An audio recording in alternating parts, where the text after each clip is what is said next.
Good morning student. आज हम सीखने जा रहे हैं रॉल्स थ्योरम और लैग्रेंजेस थ्योरम, जिन्हें अपन दोनों को मिलाकर बोलते हैं मीन वैल्यू थ्योरम। यानी मीन वैल्यू यानी मध्यमान प्रमेय क्या होती है, रोले की थ्योरम होती है और लैग्रेंजेस की थ्योरम होती है। इन दोनों को मिलाकर अपन बोलते हैं मीन वैल्यू यानी मध्यमान प्रमेय। तो उनमें से पहली है रॉल्स थ्योरम, रोले की प्रमेय। अब ये रॉल्स थ्योरम अपनी है क्या, यानी रोले की प्रमेय कहती क्या है वो सुने पहले। इसका मतलब क्या है कि हमारे पास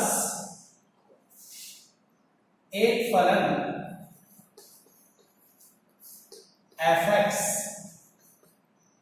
और सैद्धांतिक अंतराल यानी क्लोज इंटरवल AB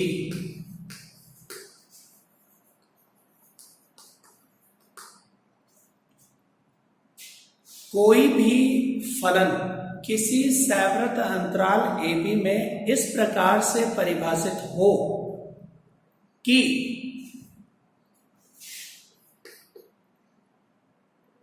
f सैद्धांतिक अंतराल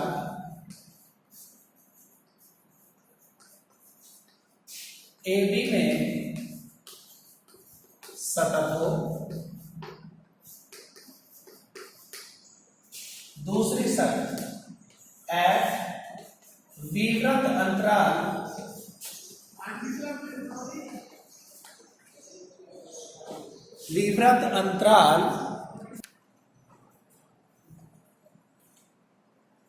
AB में अवकलनीय।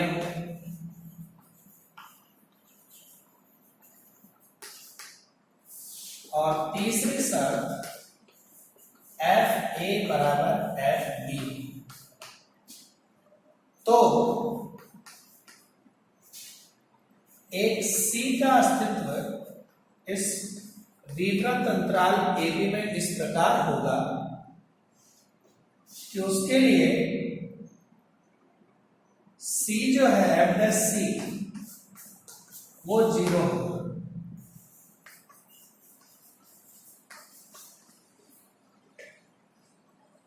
Any function f which is defined in a closed interval AB is continuous in closed interval AB and differentiable in open interval AB and fa equals to fb, then there exists a C belongs to AB such that f' equals to 0। ये इसका statement है, कथन। तो role theorem हमें कहती क्या है basically,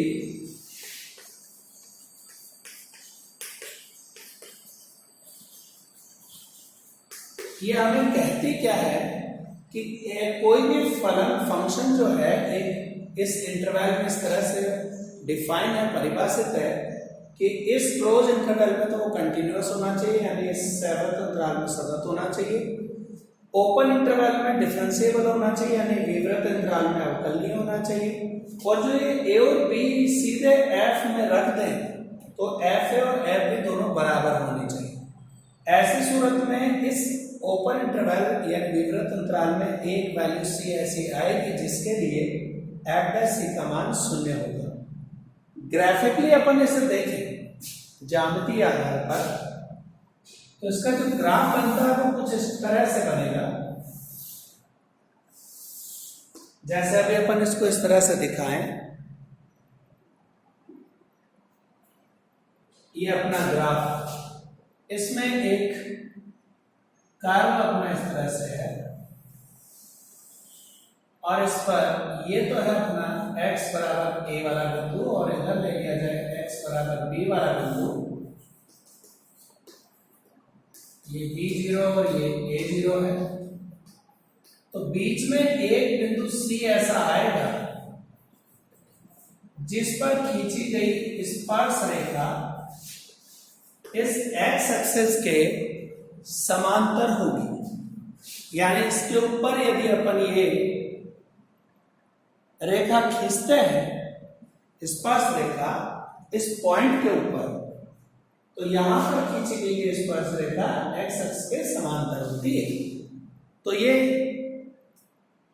graphically यानी ज्यामितीय व्याख्या है कि जिसके अंदर किसी कर्व के किसी पॉइंट पर जहां x की वैल्यू c है, यदि एक टेंजेंट लाइन ड्रॉ की जाए तो वो x एक्सिस के पैरेलल आएगी। और ये कोई एक ही बिंदु आए जरूरी नहीं है, एक से ज्यादा भी हो सकते हैं, मोर देन वन भी हो सकता है। तो c की वैल्यू एक ही मिले आवश्यक नहीं। तो इस तरह से अपन ये कहते हैं कि ये अपना रॉल्स थ्योरम का स्टेटमेंट कहलाता है कि हम रॉल की प्रमेय को किस तरह से सत्यापित कर सकते हैं, कैसे उसका जवाब दिया जाता है। उम्मीद है ये चीज आपको समझ में आई होगी। अब इसी चीज को अपन लैग्रेंज थ्योरम पर लें तो कैसे लेंगे?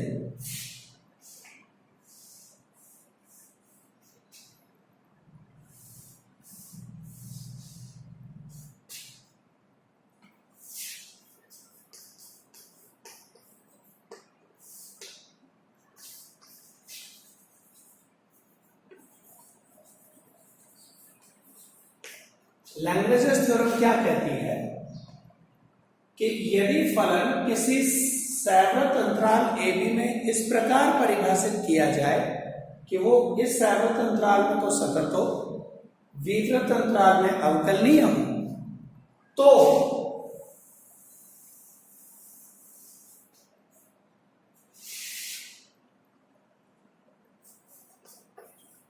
एक ऐसे c का अस्तित्व इस विवृत अंतराल AB में होगा जिसके लिए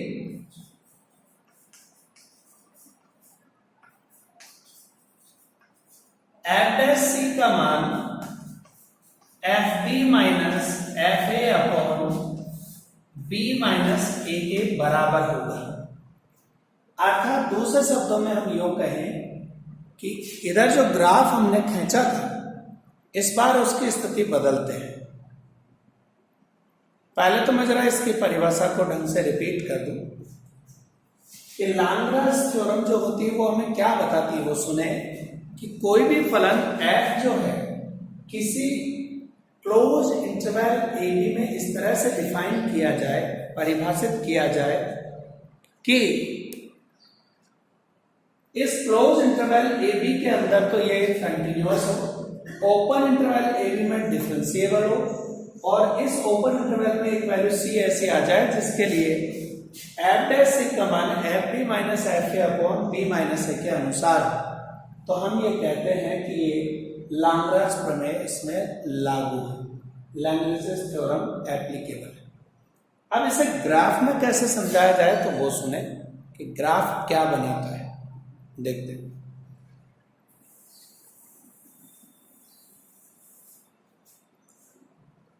ग्राफ हमारा इसमें इस तरह का होता है कि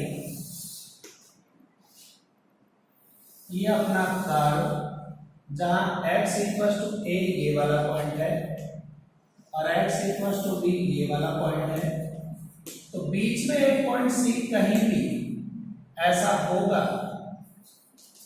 जिसके ऊपर ड्रॉ की गई टेंजेंट लाइन, खींची गई एक स्पर्श रेखा इन दो बिंदुओं को मिलाने वाली रेखा के समांतर पाई जाएगी, जिसमें इस बिंदु के निर्देशांक होंगे f a और इसके निर्देशांक होंगे b और f b। तो इस तरह से अपन ये कहते हैं कि यदि किसी कर्व में, जैसे ये अपना कर्व है, किसी कर्व में हमारे पास दो बिंदु हैं a और fa और b और fb, इनको जोड़ने वाली ये कोण हो गई, जीवा हो गई, और बीच में इनके बीच में एक पॉइंट c हमने ऐसा चुन लिया x इक्वल टू c पर। इस पॉइंट के ऊपर यदि कोई टेंजेंट यानी स्पर्श रेखा खींचे तो वो इस जीवा के समांतर पाई जाएगी। ये इसका ज्यामितीय अर्थ है। अब ये कोई बिंदु एक ही हो जरूरी नहीं है, ऐसे बहुत सारे हो सकते हैं। तो कई समांतर रेखाएं भी खींचे, स्पर्श रेखाएं भी जो समांतर होंगे खींची जा सकती है। तो यहां भी यही चीज है कि रॉल्स थ्योरम में हमने क्या सीखा कि एक्स अक्ष के समांतर होनी चाहिए, जबकि लैग्रेंज थ्योरम में हमने क्या सीखा कि वो जीवा जो दो बिंदुओं को जोड़ने वाली जीवा है उसके समांतर होनी चाहिए। तो इस तरह से रॉल्स थ्योरम और लैग्रेंज थ्योरम के स्टेटमेंट आते हैं और ज्यामितीय व्याख्या की जाती है। हमें चेक करने के लिए जब भी ये कहा जाए कि इस प्रश्न में रॉल्स प्रमेय लागू है या लैग्रेंज नहीं है, तो हमें क्या करना होगा, ये दो चीजें पहले चेक करेंगे, सतत और अवकलनीय है या नहीं है। फिर एफ ए और एफ बी यानी फलन में सीधे ये जो वैल्यूज है ए और बी रखकर एफ ए और एफ बी निकाल लेंगे। यदि एफ ए और एफ बी बराबर आ गए तो हम रॉल्स थ्योरम के ऊपर विचार करेंगे, और ये बराबर नहीं आ रहे हैं तो हम लैग्रेंज प्रमेय पर विचार करेंगे और हम इनका सत्यापन करके दिखाएंगे कि इस तरह से रॉल्स थ्योरम और लैग्रेंज थ्योरम को सत्यापित किया जा सकता है। अब आइए क्वेश्चन लेकर सीखने की कोशिश करते हैं कि ये किस तरह से सत्यापन किया जाए।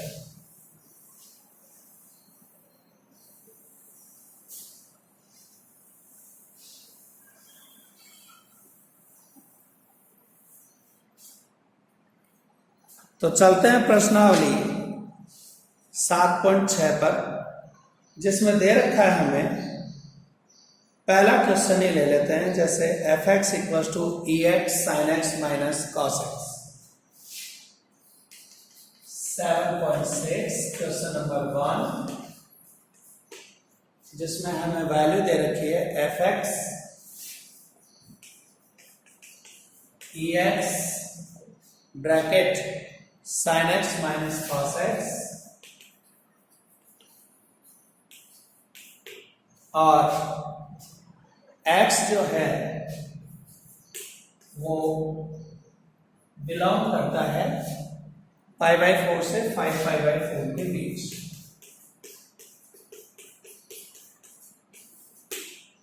कुछ इस तरह का फंक्शन दे रखा है और अब हम चाहते हैं कि लैग्रेंज या रॉल्स इसमें जिस भी प्रमेय की हो आवश्यकता उसका सत्यापन चेक किया जाए। तो हम क्या करते हैं, सबसे पहले इसका x के सापेक्ष अवकलन कर लेते हैं, यही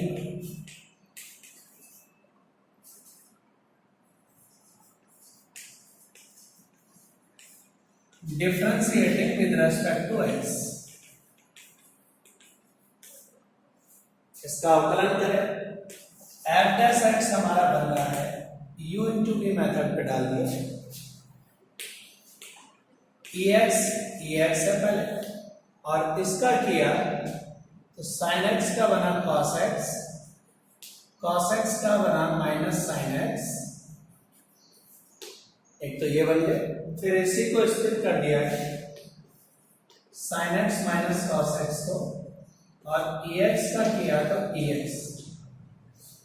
अब दोनों में से ex मैंने कॉमन कर लिया है, cos x plus sin x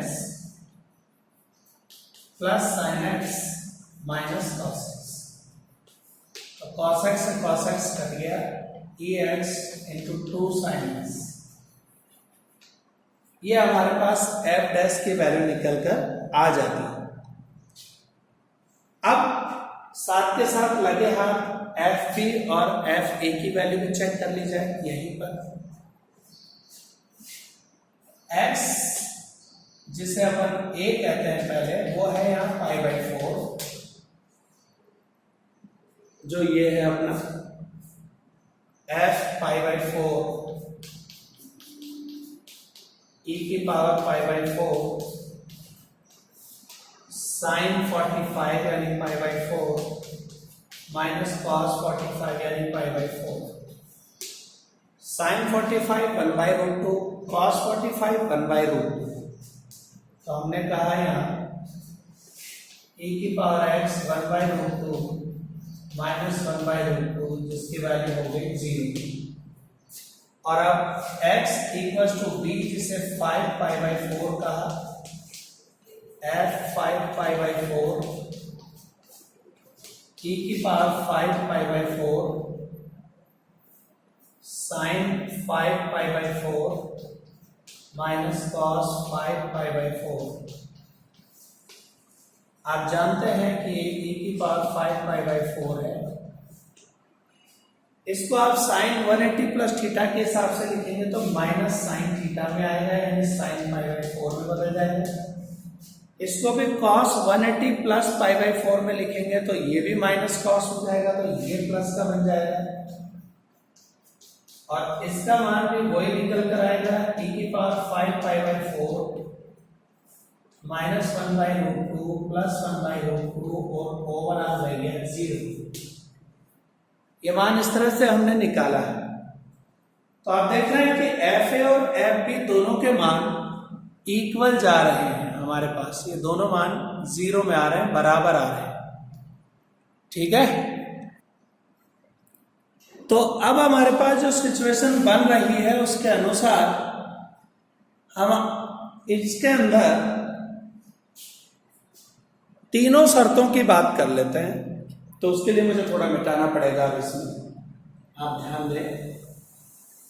पहली है कि ये जो फंक्शन है एफ एक्स, चूंकि ये बहुपदीय है यानी पॉलिनोमियल फंक्शन है साइन कॉस के अंदर और e की पावर में, तो ये दिए गए अंतराल में पहली कंडीशन f जो है वो दिए गए सैद्धांतिक अंतराल π/4 और 5π/4 में सतत होगा। दूसरा ओपन इंटरवल π/4 और 5π/4 में अवकलनीय होगा। यानी ये दो चीजें हमें डायरेक्ट लिख देनी है, क्योंकि ऊपर से कितना लिखना है, f एक बहुपदीय फलन है।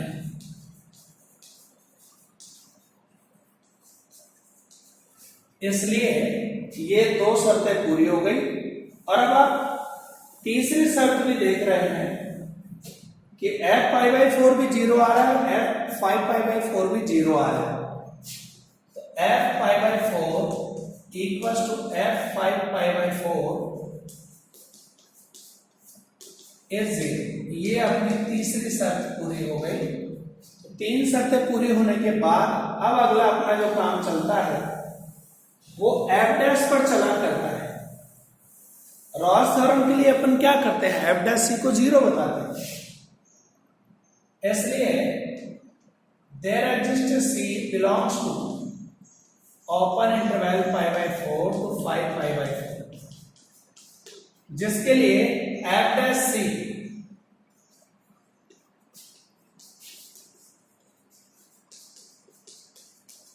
शून्य होता है। अब हमारे पास एफ डैश तो ये है, तो अब एफ डैश सी निकालें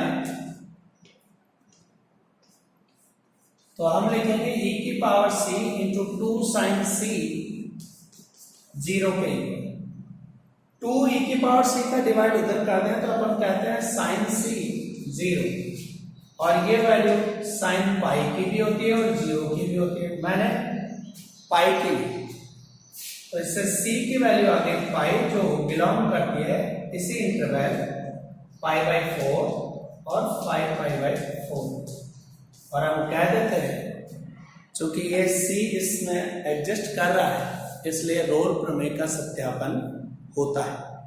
तो ये रोल प्रमेय को सत्यापित करने का तरीका है, जिसके अंदर सबसे पहले अपन क्या करते हैं, उस फलन का डिफरेंशिएशन करते हैं, अवकलन करने के बाद a और b पर उनके मान निकाल लेते हैं। अब चूंकि वो बहुपदीय फलन है इसलिए सतत भी होगा, अवकलनीय भी होगा, और एफ ए और एफ बी बराबर आ जाए तो रोल्स थ्योरम को चेक कर लेंगे, और यदि बराबर नहीं आए तो फिर रोल्स थ्योरम को, तो वो लैग्रेंज थ्योरम को चेक कर लेंगे। तो इस तरह से अपन ये प्रश्न हल करते हैं। उम्मीद है कि आपको रोल प्रमेय का सत्यापन किस तरह से किया जाता है ये चीज समझ में आई होगी। अपने नेक्स्ट एपिसोड में अपन देखेंगे कि लैग्रेंज थ्योरम का सत्यापन किस तरह से किया जाता है। तो रोल्स थ्योरम के लिए ये तरीका, अब लैग्रेंज के लिए नेक्स्ट वीडियो में अपन सीखेंगे कैसे सत्यापन होता है। तब तक के लिए बाय बाय।